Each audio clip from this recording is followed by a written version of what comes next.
Yung mangyayaring SONA, dalawa lang resulta niyan. Walang pangatlo yan, walang gitna yan. Ang unang resulta na nakikita natin na malaki ang percentage na yun na maging resulta ng SONA, madadagdagan yung galit ng taong bayan. Marami namang accomplishment yung yung administration, di ba?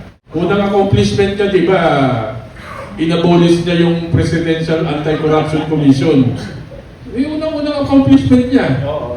Pangalawang accomplishment niya, nilipat niya yung pondo ng PhilHealth, di ba, sa National Treasury. For whatever purpose, hindi na natin alam kung ano nangyari. Nilipat niya kinreate niya yung Maharlika Investment Funds. Tapos kinunan niya ng pera yung Land Bank at saka Development Bank of the Philippines. Asa na ngayon yung Maharlika Investment Funds? Binenta niya yung gold natin. Pinahuli niya yung mga nagsasalita ng kontra-korupsyon. Tingin nyo ba sir, may aasahan ba tayong magandang sasabihin sa Pangulo bukas? Yan ang inaasahan natin kasi nga isang taon na nangyari, di ba? Sinasabi niya noon ay merong makukulong bago magpasko. Di ba? Tapos ng Pasko. Tapos na yung unang SONA, may SONA na uli. Malapit na uli magpasko. So yun ang inaasahan natin kasi pagka wala, baka lalong mapagsak yung trust and approval rating ng ating Pangulo. Dagdagan ko lang, maganda kasi yung tanong ni kaibigan. Yung mangyayaring SONA, dalawa lang resulta niyan. Walang pangatlo yan, walang gitna yan. Ang unang resulta na nakikita natin na malaki ang percentage na yun na maging resulta ng SONA, madadagdagan yung galit ng taong bayan. Bakit madadagdagan?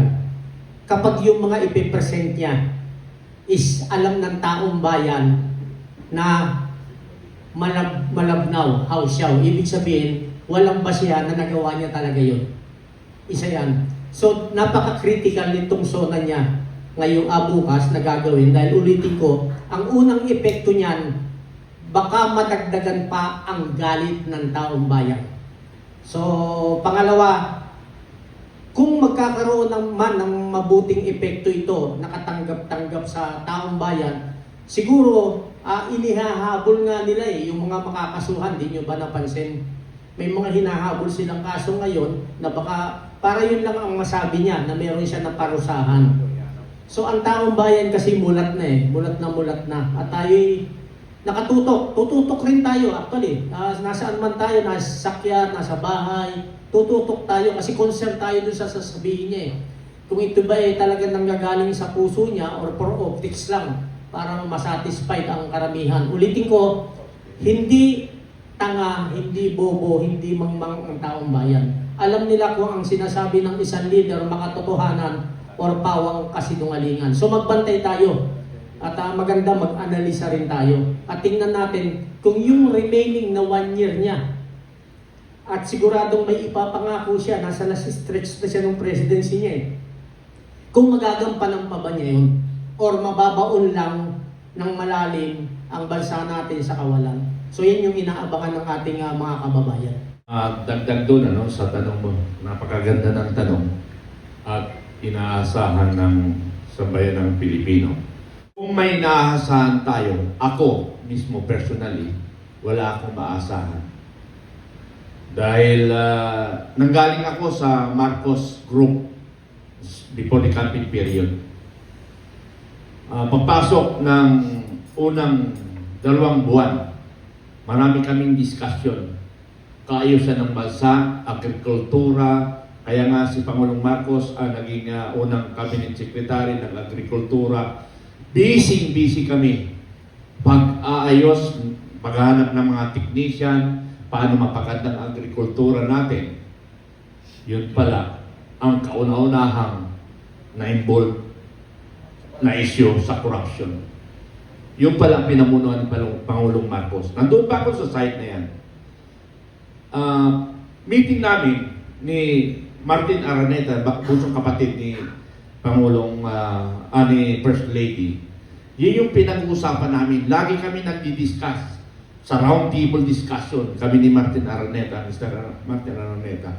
ang pinag-usapan namin is kaayusan ng bansa. Tuwang-tuwa ako kasi yun ang aking pangarap na maging bahagi ako sana. Thinking ko na utak, ang isip niya, ganun rin.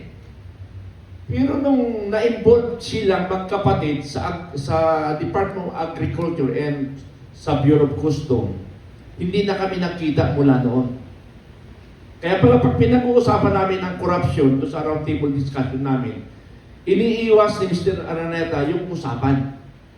Yun pala ang maasahan natin na hindi pala kaayusan ng ating bansa kung hindi paano sila makabawi ng kayamanan na in the first 1 year, ang aming mga kaibigan, mga kabaro, nandun sa custom. Nandun kami lagi sa custom. May isang kabaro ko rin, kabaro namin, ay every week nagre-report sa Malacanang, may bit-bit. At atsikis pa lang, narinig ko na, ngayon may malita na. Ngayon, narinig ko at atsikis, every week, sir, nagre-report ako sa Malacanang. Hindi ko alam kung sino pinagre-reportan niya. Now, doon pa lang, bakit daw pinaganda nila yung from the Bureau of Customs going to Malacanang? Kasi may pangarap sila na yung housing, yung talaga sinabi housing, priority nila ang housing sa Pilipino. Pero parang sobra yung pera. Pinaghahanda namin para may magamit si Sandro. Bibig ko yan narinig ng tainga ko yun. Na yun na lang mga kaibigan. Pangalawang ipadagdag ko dyan, pangalawang dagdag ko dyan, napanood ko kay Ted Filon. Ang maasahan natin sa darating na SUNA is word. Ano yung word? Paulit-ulit niya, wala tayong aasahan doon sa SUNA kung hindi word. Hindi ko na alam yun kung ano yung word na sinasabi. Bahala na kayo kung mag-interpret kung anong word na salita. Kitin Filon galing yun eh. Okay. Iwan? Sabi naman ni Capre nga eh. Pero marami namang accomplishment yung yung administration, di ba? Unang accomplishment niya, di ba? Inabolish niya yung Presidential Anti-Corruption Commission. Yung unang accomplishment niya. Pangalawang accomplishment niya, nilipat niya yung pondo ng PhilHealth, di ba? Sa National Treasury. For whatever purpose, hindi na natin alam kung ano nangyari. Di ba? Nilipat niya kinreate niya yung Maharlika Investment Funds.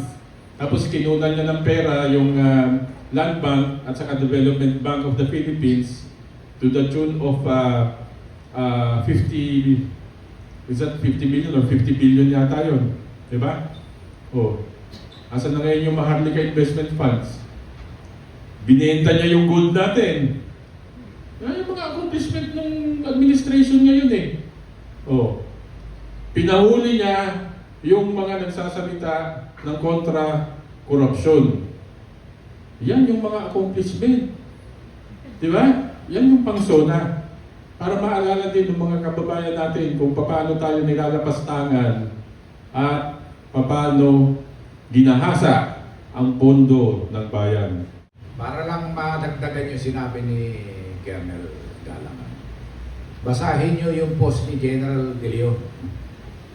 Nakalagay doon, ano ba mga nagawa ni PBBM? Sini lang dun sa sinasabi ni Colonel Galang, no? Nakalagay doon, nagawa niyang ibenta yung 24.9 tons na ginto. Nagawa niyang kunin yung pondo ng PhilHealth.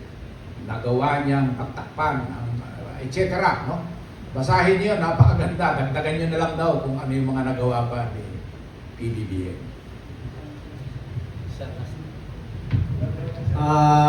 May nag-message sa atin ngayon. Simple lang ang gustong marinig nila ng karamihan kay BBM bukas sa SONA. Simple, wag na yung maraming pangako. Ang gustong marinig ng taong bayan kay BBM, nag-order siya bukas mismo na i-freeze lahat ng asset lahat ng involved sa flood control. Yun ang gustong marinig. Process lahat ng asset. At pangalawa, on the spot, i-declare niya yung pag-aresto kay Romualdez at yung pagtugis kay Saldico at sa iba pang involved.